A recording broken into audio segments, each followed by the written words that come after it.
बिनी मालिकाबो बर'सो आरोना। Welcome to seven sister waterfall guys. कितना स्टेप है? 3500। रेडी जागासिनो दिनै हले फुरा जोबखासिगोन आरोना गासिनो। सिगाङाव दालां दंमोन जाहैदों ओमफ्राय बियो लासै लासै रोदाया बारायलांजोबनानै बिदि जाबाय आरोना।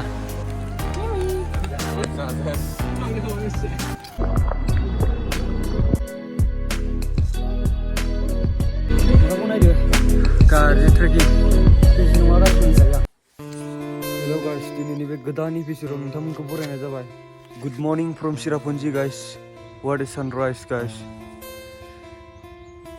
Laki people, lucky day.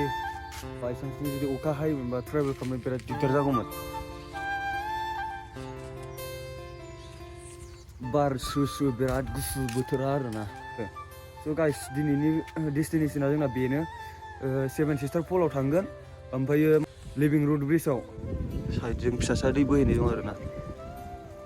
बाखि नङा, बारा टप नङा आरोना जों थानाय जायगाया। माने एथ' एक्सपेन्सिभबो नङा, ओमफ्राय बारा गाज्रिबो नङा आरो नुवा मोजाङानो। दायो मोजाङै नायफिनजोबदो आरो र' देखायगासिनो आं। जिखुनु जाया बे जोंनि टपनिफ्राय जों गोजौआव दङ। थारमाने टप माने ग्राउन्ड फ्ल'रल' जादों, माने ओरै फ्ल'र मोनसेखौबो लुजोबनो हायाखै नै दाबो थारमाने। ओमफ्राय बिनि मालिकाबो बर'सो आरोना, कुसुगावनि जाहैदों। ओमफ्राय जुदि जोंनि ओरै क'क्राझार एरियानि फैयोबा खम लाबावो जाहैदों। ओमफ्राय बियो जोंखौ बिदि होनो आरोना, बिसोरनि थाखाय एसे डिसकाउन्ट होगोन होननानै। नोंसोरबो थाफैनो हागोन। जों थानाय जायगाया बेनो आरोना गासिबो नायनो हागोन र'। ओमफ्राय बेनो जों थानाय जायगानिफ्राय सेभेन सिस्टार फला माबासो जागोन आरोना, 2-3 किल'मिटार खाथियानो आरोना। ओमफ्राय जों दसे थांब्रबना फैनो नागिरदों सानैजों। बेजों ओरै थांबा इक' पार्क मोनगोन, ओमफ्राय ओरै सिदा थांबा seven sister fall. Welcome to seven sister waterfall guys. सफैनायाथ' सफैबाय जोङो गासिनो।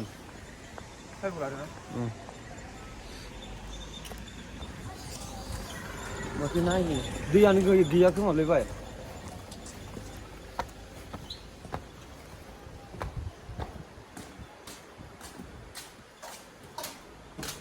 Look at this view guys, amazing. दैया बिराद खम आरोना।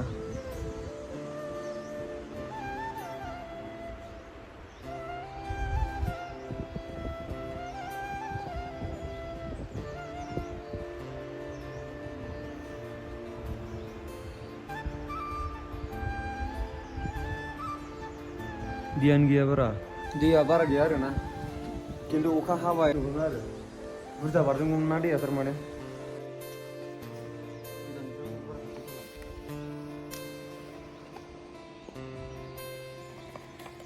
गाइस, मर्निं वाक।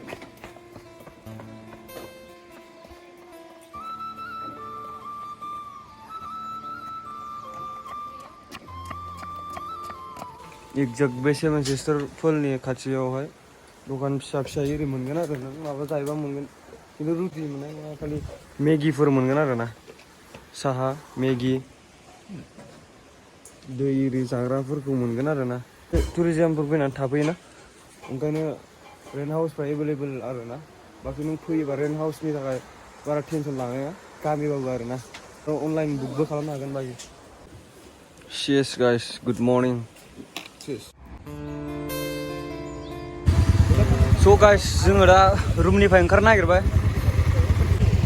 डाइरेक्ट लिभिं रुड ब्रिजआवहाय लोगो मोनसिगोन आरोना। Go let's go.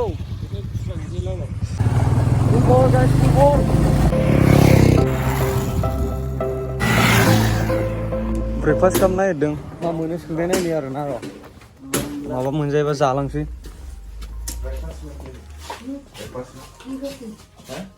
रोटी होगा ना? हाँ। रोटी जानसै गासिनो। ओमफ्राय फुल पावार खालामसै, ब्रेकफास्ट खालामनानै थांफिनसै आरोना। जेबो जायाखैना सोरांजेननायनिफ्रायनो ना बाय? जानायालाय। इस जगह का नाम क्या है? नाम इस जगह का नाम? इस जगह का नाम जगह मतलब मामलुंग। अच्छा, लिविंग रूड ब्रिज में घूमने जाएगा। मा बुस्थु बे ओंख्रिया आंथ' मिथिया। थावो ना थावा ओमफ्राय? हो? जाजायो माबायदि टेस्टआ जेनेबा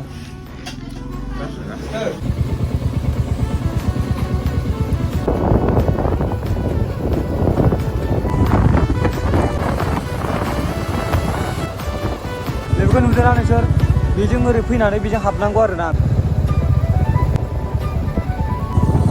लामाया एसे इन्टारेस्टबो फैयोबा बाइकजों फैयोबाबो कारजों फैयोबाबो जानला मोनला सालाबायनो नांनाय नङा आरोना जानला मोनला सानो नाङा मेक्सिमाम 30-20 बिदिल' सालायजागोन जानला मोनला How much? 20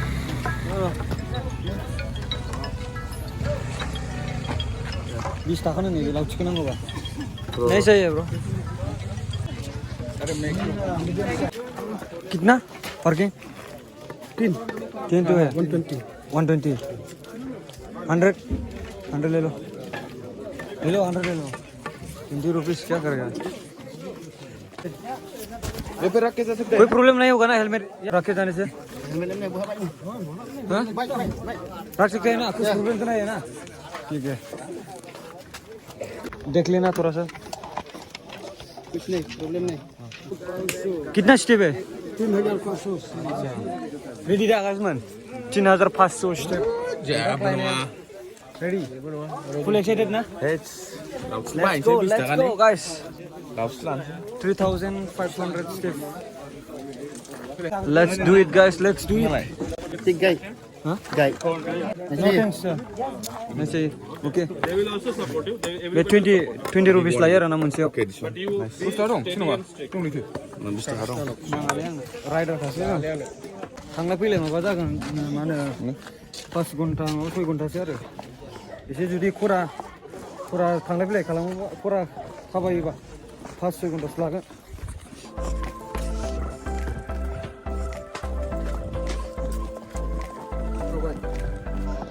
थाबायसिजोबदो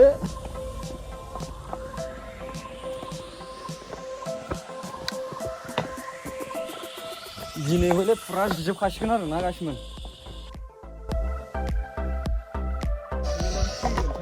दाबो जेबोआनो जायाखै दासो 500 माबा थांदों स्टेप थांदों मेंसिजोबखाबाय नै आथिङानो मावसिजोबखाबाय आंनाथ' गोलोमदै गसिजोबबाय नै नाय मोदोमखोबाय जालालै आथिं मावग्लिजोब्बाय जाखाला नै दाबो बेसेबांसो थांगोन बायदि 900 ना माबा बावखुंग्रि गाखोनाय जाखाबाय गाइसमोन थांला एबार बावखुंग्रियाव दाथ' ओंखारदोंसो जोङो औ दाहाय गाखोबावनांगौ आरो बाव फैद' नुखाबाय दा मोखांखौ नुखाबाय मासिबां हार्ड वार्क खालामदों ओइ गाइस मोनसै लोगोफोर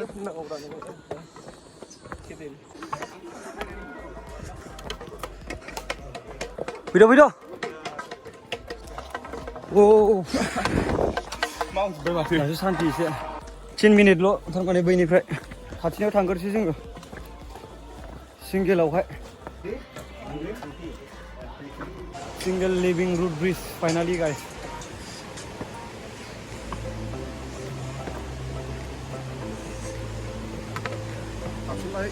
जालालै मेंसिब्बाय आधा घन्टा लाबाय जों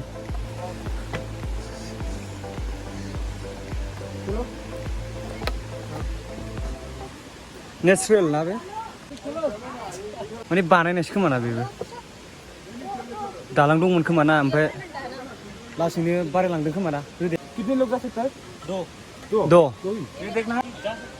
सीधा जाने से क्या मिलेगा अंकल नीचे अच्छा बैयावबो मोनसे दं माथो बैजों थांजागोन ना थांजाया नेचुरल है ना ये अंकल नेचुरल पहले ब्रिज था क्या अंकल ब्रिज था क्या या पहले ना फिर धीरे धीरे वो उसका वो चला गया ना धीरे धीरे ओमफ्राय सिगाङाव दालां दंमोन जाहैदों ओमफ्राय बियो लासै रोदाया बारायलांजोबनानै बिदि जाबाय आरोना सानैल' थांनो मोनो आरोना आंनि फाला सफैबाय गासिबो आं थाबायलांसै आरोना सानैल' नालाय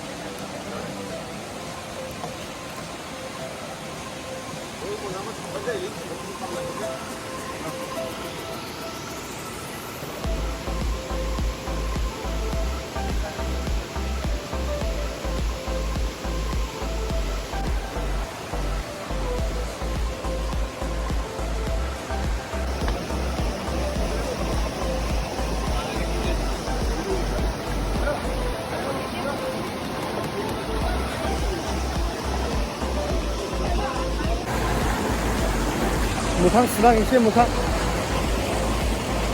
दैयाबो सुना होदों आङो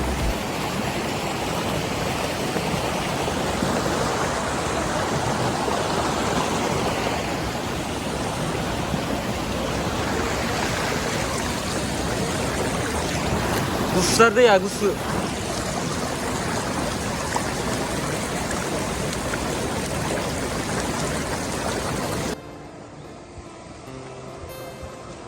थांफिनसै गाइस सिंगेलाव बेरायखांबाय एबार डाबलाव थांफिनसै आरो ना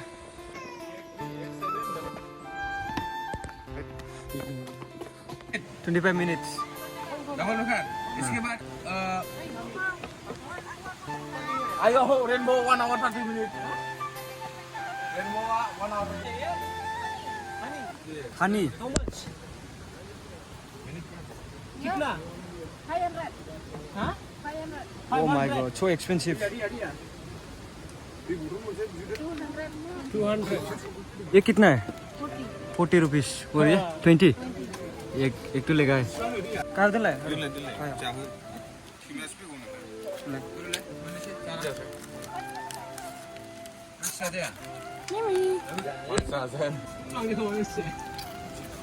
इसका नाम क्या है भाई रोकी वाव रोकी भाई खा लो रोकी भाई खा लो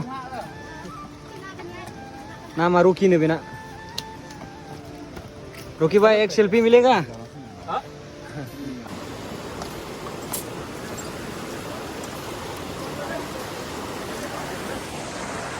Oh my god, so dangerous. क्यों हिला रहा है? आराम से जाला नहीं भी है गाखोनांगौ डेन्जार खस्थ' जाबाय आं जाला आं फैला जोंहाय फैला खालामबावदो ट्रेकिं जों बाइक राइडसो फैदोंमोन ट्रेकिं जानानै जोब्बाय बिराद गाज्रि अबस्था लोगोफोर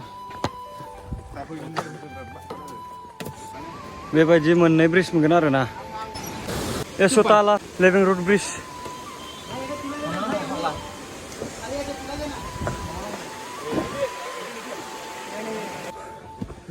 हम स्टेबो मोनगोन आरो ना थाफैनो गोसोबा थाफैनोबो हागोन लेट्स गो गाइस ससेल'सै 2 मिनिट लाबावगोन मोनबाय नै बाय एन्ट्रि फिस लागोन आरो ना बेसेबां लागोन सोंनि र' खोन्थागासिनो नोंसिनो बेसेबां लागोन हाउ माच कितना लेते हैं एन्ट्रि फिस पर पर्सन 50 सासेयाव 50 लायोना गाइस 2 पर्सन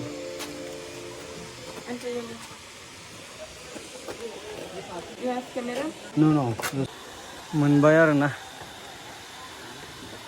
बेयाव गावसिनि माबायावहाय नोंसोर साबसे फैदों जेबो नङा जिखुनु जाया सासेल' माबा खालामनांगौ आरो नाम ओमफ्राय साबसे फैदों ओमफ्राय अबे स्टेटनिफ्राय फैदों ना दंसिबो नो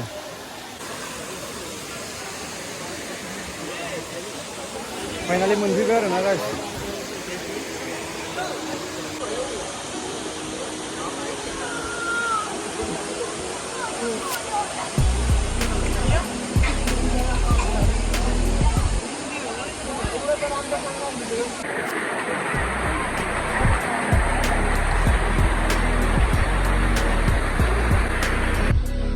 सिनायसो खोमा बियो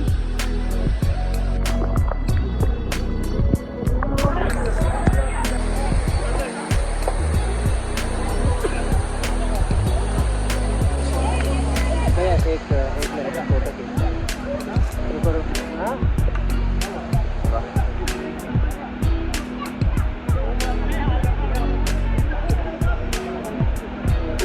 schooling. Okay.